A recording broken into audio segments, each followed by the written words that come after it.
Ministers, Your Excellencies, my lords, ladies and gentlemen. Well, this is just the most terrific turnout. May I add my welcome to the welcome that others have given you, those of you who've travelled to be here today. And it is really fantastic to see so many people gathered to talk about this very important subject. Before I begin, I must apologise. As you may be able to tell, I am losing my voice. I'm losing it to laryngitis. But I will certainly do my best to keep going. But I am running something of a temperature at the same time, so please excuse me if I falter a bit. When we met in 2012 to discuss the Caspian corridor in Lancaster House, we concentrated then very much on the growing relationship and confidence between the United Kingdom and the countries of the Caspian corridor, with a population of 80 million people. We talked about the growing trade, the huge potential for investment, and the booming energy potential of the region. And since then, of course, there have been really seismic developments in the neighbouring regions. In the Middle East and North Africa, where so many countries are in transition, some making huge progress towards democracy, the rule of law and human rights, others perhaps on a more faltering and difficult path, characterised by a sectarian division and enormous social difficulties and instability. And only this week, of course, we've all, I'm sure, been very concerned about the developments that we've seen in Ukraine. So it is a time of real stress, of real strain in the stability of many of the Caspian corridor's neighbours. And the relative calm, the relative stability of the countries of the Caspian corridor stands as an enormously important facet that we, I think, have to maintain in order to ensure that the route from west to east and from east to west is properly safeguarded and looked after for the future. Like Charles Henry, I've always thought that the more we can trade, the more we can invest in each other's economies, in each other's futures, and indeed, yes, in each other's young people as well, the less likely we are to get embroiled in the sorts of conflicts that I've just mentioned. Trade and investment done well with governments that abide by the rule of law and companies that are bound by clear standards of good governance. Those, of course, are part and parcel not only of prosperity in the world, but of security as well. Clearly, it's not only the Caspian corridor's neighbours that have been undergoing changes, but also, of course, Kazakhstan, Azerbaijan and Turkmenistan as well, who've all been developing their economies and, of course, moving towards changes, the diversification that's already been mentioned, very much changes that we in the United Kingdom support. Obviously, the huge advantage of all three countries is to be so energy rich. And in being so energy rich, that safeguards their autonomy and their political and potential growth for the future. The cooperation between them, for example, between Azerbaijan's Sokar and the Kazakhstan's Kazmunaygas in delivering oil to the worldwide market is a very important improvement. Of course, we in the EU are also very interested to be supportive in the Azerbaijan-Turkmenistan project, the Caspian Pipeline project. We understand, of course we do, that there are some political issues, but this project is of enormous importance for the future. However, we here in the United Kingdom don't just have interests as Europeans, we have interests as Brits. And here in the UK, as we've already heard, we are very heavily invested in Kazakhstan through BG with the projects that have already been described.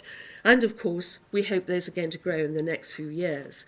And we're also delighted that the UK-Kazakhstan Intergovernmental Commission, the IGC, provides for stronger business-to-business engagement in, amongst other initiatives, building connections between the UK-Kazakhstan through energy policy exchanges and discussions over the really big projects that are in hand.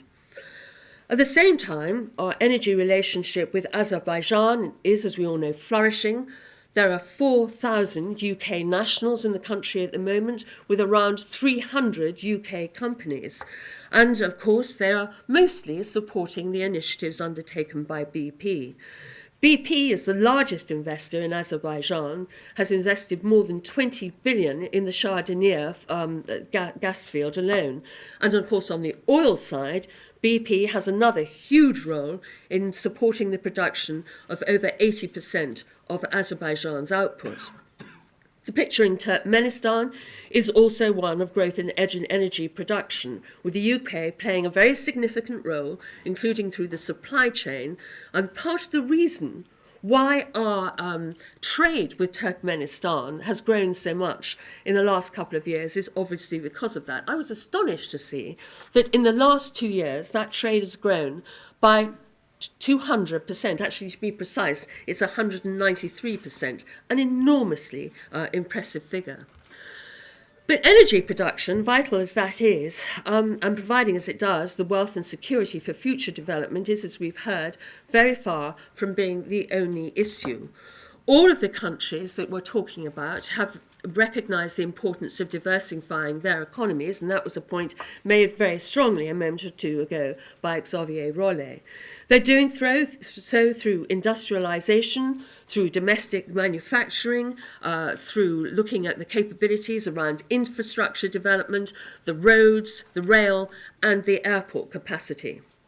In Azerbaijan, major UK companies such as Atkins, Mace, Mott MacDonald and ACOM are all engaged in public and private investments and in Turkmenistan. Under the Turkmenistan UK and Industry Council, we are delighted to see that UK trade and investment with 40 British companies who went on what I think was the biggest trade mission to that country in last year. That has seen the UK looking forward to more movement on that diversified basis. There have, of course, in Turkmenistan as well, been very particular successes for JCB and for Terex UK with providing construction machinery. And meanwhile, in Kazakhstan, the UK-Kazakhstan IGC and the British Kazakh Trade and Industry Council, under the terrific leadership of Sir David Wootton, who I think is going to be speaking later this afternoon, has been discussing the financial and professional services, but not just those, also mining, retail, creative industries, and communications. Charles Henry mentioned education and training, and it is one of the areas where we have real strengths in the UK economy. We know that Kazakhstan is planning to spend 5.3 billion in the next few years, and British companies, of course, are going to be leveraging on our greatest export, that is our language, as part of the offer we can make in education, in training, apprenticeships, professional training in medicine, law, financial services, engineering, science and new technologies. These are extraordinary opportunities in the field of education and training. Moreover, the UK is the leading place of choice for Azerbaijani students, particularly when it comes to higher education. 41 UK universities went to Baku 4 months ago. And of course, we look forward to this all-important part of our relationship strengthening in the coming years.